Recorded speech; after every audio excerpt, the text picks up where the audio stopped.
देखिए question number 20 exercise 5.2 ये NCERT class 10 AP का क्वेश्चन है। ये भी एक वर्ड प्रॉब्लम टाइप क्वेश्चन है। यहाँ पे देखिए क्वेश्चन में क्या है, Ramkali saved RS5 in the first week. आपको यहाँ पे इस वर्ड प्रॉब्लम की मदद से आपको इसमें से A, D और N और AN चार टर्म्स आपके पास हैं, चार चीज़ें आपको निकालनी होती हैं।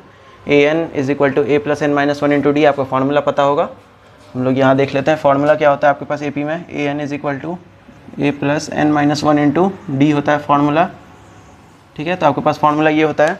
तो इसमें आपके पास क्या दिख रहा है, उसमें आपको चार चीज़ें मिलती हैं जो कि हैं, इसमें आपको चार चीज़ें देखने को मिलती हैं जो कि हैं AN, AN और D। इस चारों में से कोई भी तीन चीज़ें आपको इस क्वेश्चन की मदद से देखनी है, इस क्वेश्चन में ढूंढनी है, ताकि आप चौथा जो भी यूनिट है या फिर टर्म है आप इस फॉर्मूला में रख के निकाल सकें। तो देखिए सबसे पहले Ramkali saved RS5 in the first week of a year, यानी कि रामकली एक लड़की है जो कि पहले किसी एक साल के पहले हफ्ते में कितने रुपए बचाती है, 5 रुपये बचाती है। तो पहला हफ्ता का बात हो रहा है, यानी कि सबसे पहला बार वो शुरुआत कर रही है। तो ए आप यहाँ क्या लिखेंगे, RS5 लिख सकते हैं या 5 भी लिख सकते हैं, कोई दिक्कत नहीं, आप RS5 लिख लीजिए। मतलब पहले हफ्ते में वो 5 रुपये बचाती है। फिर देखिए, फिर आपको डी खोजना होगा, या डी दिया है नहीं दिया है वो चेक कर लीजिए। And then increase her weekly savings by RS1.5। उसके बाद वो अपना वीकली सेविंग, यानी कि पहले हफ्ते में वो 5 रुपये बचाई, अगले हफ्ते में वो सोचती है कि मैं अपना सेविंग्स बढ़ाऊंगी कितना, 1.75 से। यानी कि पहले हफ्ते में उसने 5 रुपये सेव किए, दूसरे हफ्ते में उसने कितना सेव किया, 5 प्लस 1.75, यानी कि दूसरे हफ्ते में उसने सेव किया 6.75। वो हर हफ्ते अपने सेविंग्स को कितना बढ़ा रही है, 1.75 रुपीज़ बढ़ा रही है। तो यहाँ पे डी कितना होगा, 1.75 होगा, क्योंकि वो हर बार यही नंबर बढ़ रहा है, बार बार बढ़ेगा। मतलब पहले वीक में उसने 5 रुपये सेव किए, दूसरे में 6.55, तीसरे वीक में मतलब 8.5 रुपये सेव किया। उसी तरह अगले वीक में कितना सेव किया, तो 10.25, ऐसे ही बढ़ते जाएगा अगले वीक तक। और तो फिर क्वेश्चन में आपसे पूछ रहा है कि अगर किसी वीक में nth वीक, मतलब किसी वीक में किसी nवें हफ्ते में उसका सेविंग्स जो है इतना रुपये पहुंच चुका है, तो वो कौन सा हफ्ता होगा। मतलब उसका अब सेविंग्स इतना रुपये हो चुका है, तो पूछ रहा है उसका किस हफ्ते में सेविंग्स 20.75 रुपये होगा। तो यहाँ पे ये क्या दे रहा है, AN दिया हुआ है, आपको इसको AN मानना होगा, तभी आप बता सकते हैं, क्योंकि आपको क्वेश्चन में दिखा हुआ है फाइंड N। तो फाइंड आपको N निकालना है। तो तीन चीज़ ये बचा क्या, A और D आप लिख चुके थे, और ये इसको आप क्या मानेंगे, AN मानेंगे, ताकि इसके मदद से आप क्या निकाल सकें, इसके मदद से आप निकाल सकें अपना, इसके मदद से आप निकालेंगे यहाँ पे फॉर्मूला में रख के N। तो देखिए फॉर्मूला है आपके पास AN is equal to A plus N minus 1 into D.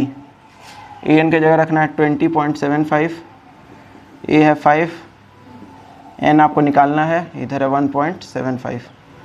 देखिए ये 5 इधर आ जाएगा, माइनस कर दीजिए, इधर हो गया 1.75 N माइनस 1.75, इसको माइनस करिएगा तो हो जाएगा 15.75, और इधर है 1.75 N माइनस 1.75। अब ये इधर माइनस में है, इधर आएगा तो प्लस बन जाएगा,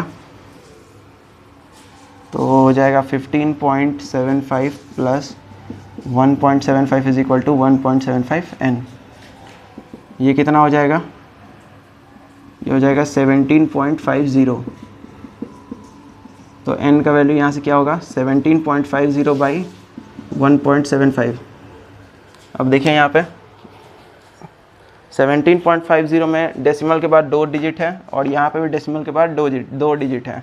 तो आपको पता है डेसिमल यहाँ से हटाएंगे तो नीचे क्या आएगा, 100 लगेगा, और ऊपर भी क्या लगेगा, 100 लगेगा, जो कि एक दूसरे को कैंसिल कर देगा।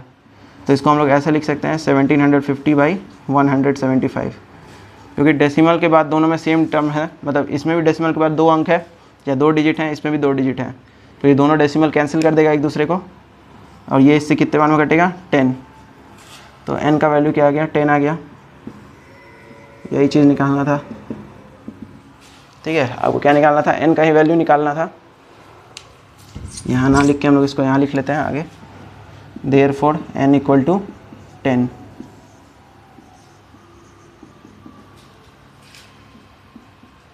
क्यों यहाँ 175 से 10 टाइम्स में कटेगा 1750, तो N का वैल्यू क्या आया, 10 आया। यही आपका आंसर है। तो वीडियो को लाइक करिए और चैनल को सब्सक्राइब करिए।